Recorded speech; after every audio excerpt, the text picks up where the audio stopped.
ভোর 5টা থেকে কিচির কিচির করে এদের এখন ঘুম পেয়েছে, ভাবা যায়।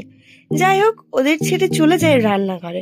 প্রথমে একটা মিষ্টি দিয়ে মুখ মিষ্টি করি, তারপরে নিজে ব্রেকফাস্ট নিয়ে বসে যাই। নিজের ব্রেকফাস্টের সাথে মায়ের ব্রেকফাস্টটাও করিয়ে নিতে হয়, কারণ এরপরে মাকে দিতে হবে ওষুধ।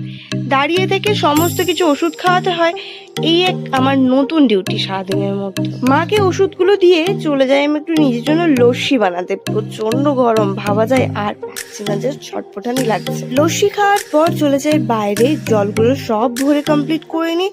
এত জোর গরম লেগে গেছে যে আমি দিয়ে দিয়েছিলাম একটা ঘুম থেকে উঠে সবাই মিলে একসাথে বসে লাঞ্চটা কমপ্লিট করে নিই। তারপরে আরেকটা ঘুম।